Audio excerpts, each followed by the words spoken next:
बच्चों के दांत जैसे ही इरप्ट होते हैं हमें हमेशा डेंटिस्ट को दिखाना चाहिए ताकि वो आपको प्रिवेंटिव मेजर्स बता सके कि बच्चों की ब्रशिंग किस तरह से होनी चाहिए, कौन सा टूथपेस्ट यूज़ होना चाहिए। जैसे ही बच्चों के दांत निकलते हैं वैसे ही डेंटिस्ट को एक बारी चेकअप करा लेना चाहिए। वो मदर को या पेरेंट्स को बताएंगे कि किस तरह उन दांतों का ख्याल रखना चाहिए, किस तरह से ब्रशिंग टेक्निक होनी चाहिए।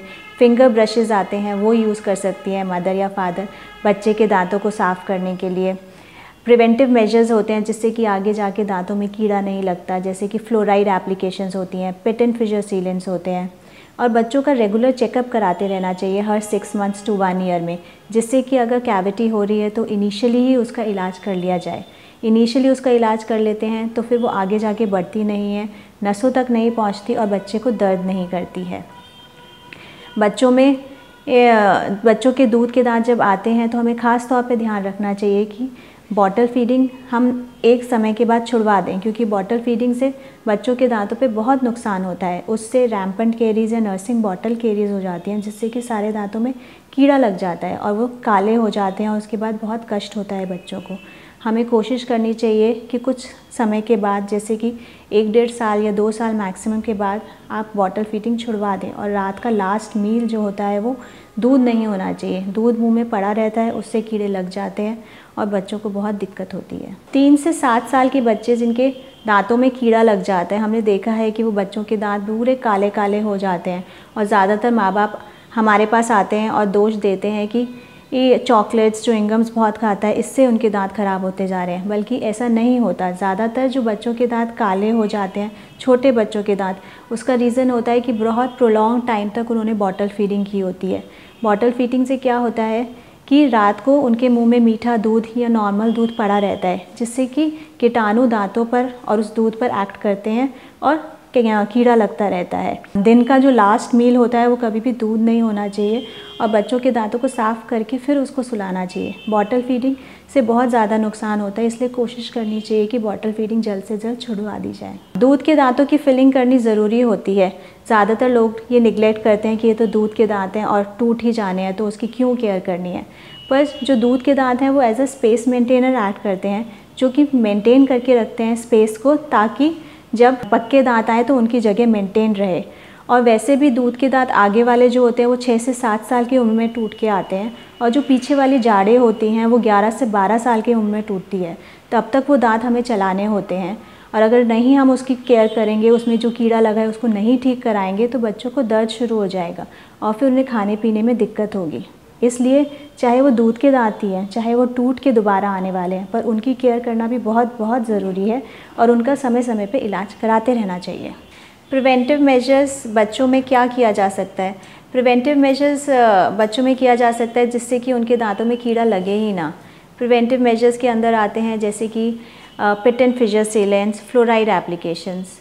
पिट एंड फिशर सीलेंट्स में जो बच्चों के दांत होते हैं उनके जाड़ों में ग्रूव्स जो होते हैं वो बहुत डीप होते हैं, जिससे कि उसमें खाना फंस जाता है और कीड़ा लगने के चांसेस होते हैं। तो उसको हम प्रिवेंट करने के लिए हम क्या करते हैं कि जाड़ों में जो ग्रूव्स होते हैं उनको राउंड ऑफ करके उसके अंदर सीलेंट्स भर दिए जाते हैं, जो कि लाइट क्योर्ड होते हैं, जिससे कि आगे जाकर वहाँ पर खाना ना फंसे और कीड़ा ना लगे। ये जो हम पिट एंड फिशर्स हैं वो कीड़ा लगने के बाद नहीं करते हैं, उससे पहले ही ग्रूव्स को स्मूथ करके और उसके अंदर फिलिंग कर दी सीलेंट डाल दिए जाते हैं, जिससे कि दांतों को नुकसान ना पहुँचे। एक फ्लोराइड थेरेपी होती है। फ्लोराइड थेरेपी में अगर हम बच्चे का फ्लोराइड थेरेपी करते हैं तो उससे दांत मजबूत हो जाते हैं। जो दांतों का क्रिस्टल है वो चेंज हो जाता है, वो हाइड्रोफ्लोरोएपेटाइट क्रिस्टल्स जिसे कहते हैं वो बन जाते हैं, जिससे कि वो ज़्यादा स्ट्रॉन्ग होते हैं नॉर्मल क्रिस्टल से और वो कीड़ा लगने में प्रिवेंट करते हैं। अगर मान लो बच्चा बोरिंग का पानी पी रहा है और ऑलरेडी फ्लोराइड कंटेंट ज़्यादा है तो उस केसेस में फ्लोराइड थेरेपी की ज़रूरत नहीं होती है। और प्रिवेंटिव मेजर्स में हम ये देख सकते हैं कि अगर बच्चे को कोई हैबिट डेवलप हो रही है तो हम उसका टाइमली उसको हम रोक सकते हैं, जैसे कि थंब सकिंग हैबिट्स हैं या माउथ ब्रीदिंग हैबिट है या नेल बाइटिंग हैबिट है या लिप सकिंग हैबिट है। तो अगर आप डेंटिस्ट के पास जाओगे तो वो आपको तरीके बताएंगे कि हम उस हैबिट को कैसे छुड़वा सकते हैं। और अगर टाइमली हैबिट छूट जाती है तो उसके एडवर्स इफ़ेक्ट नहीं होते हैं दांतों पर और हड्डी पर। बच्चों के दांतों में एक अप्लायंस होता है स्पेस मेंटेनर। अगर किसी कारणवश हमें बच्चे का दूध का दांत निकालना पड़ रहा है तो फिर हमें वो दांत निकाल के ऐसे ही नहीं छोड़ना चाहिए। अगर मान लो कीड़ा बहुत ज़्यादा हो गया है, इन्फेक्शन बहुत ज़्यादा हो गया और वो पल्पेक्टमी से या फिलिंग से नहीं बचाया जा सकता है, तो उन केसेस में हमें हो सकता है दांत निकालना पड़े। पर दांत निकालने के बाद कभी भी हमें उसे ऐसे ही नहीं छोड़ना चाहिए। हमें हमेशा उसका स्पेस जो है मेंटेन करके रखना चाहिए, जिससे कि जो बाद में आने वाला दांत होगा वो ठीक जगह पर निकल पाए। क्या होता है कि अगर हमने दांत निकाल के छोड़ दिया तो पीछे वाला दांत धीरे धीरे आगे आने लगता है और उसकी वजह से जो पक्का दांत आएगा उसके लिए जगह नहीं बचती है। स्पेस मेंटेनर एक अप्लायंस है जो कि दांत पे फिक्स कर दिया जाता है उस निकले हुए दांत की जगह में, जिससे कि वो दांत की जगह ख़त्म नहीं होती है और जब पक्का दांत आता है तो उसके लिए स्पेस जो होता है वो मेंटेन रहता है। बच्चों के दांत स्वस्थ रहें, इसके लिए हमें कुछ चीज़ों का ध्यान रखना चाहिए। जैसे ही दांत निकलने शुरू हुए हमें उनकी सफाई का ध्यान रखना चाहिए। चाहे तो हम फिंगर ब्रश यूज़ कर सकते हैं उन्हें साफ़ रखने के लिए। दूध की बॉटल जल्द से जल्द छुड़वा देनी चाहिए ताकि बच्चा नॉर्मल खाना खा सके और प्लस उसके मुंह में दूध पड़ा ना रहे और उस रात को दूध पड़ा ना रहे और उससे कोई नुकसान ना हो।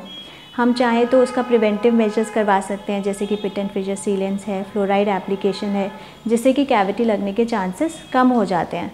प्लस बच्चों का रेगुलर चेकअप कराना चाहिए एवरी 6 मंथ्स टू 1 ईयर, ताकि इनिशियल स्टेजेस पर ही हम उस प्रॉब्लम को सॉल्व कर सकें और वो आगे जाके बढ़े नहीं। और हमें ख़ास ध्यान रखना चाहिए बच्चों में कि जो डेवलपिंग हैबिट्स हैं जैसे थंब सकिंग है, माउथ ब्रीदिंग है, उन्हें इनिशियल स्टेजेस पे छुड़वा दिया जाए ताकि उसके एडवर्स इफ़ेक्ट्स दांतों पे और जाड़ों पे ना हों।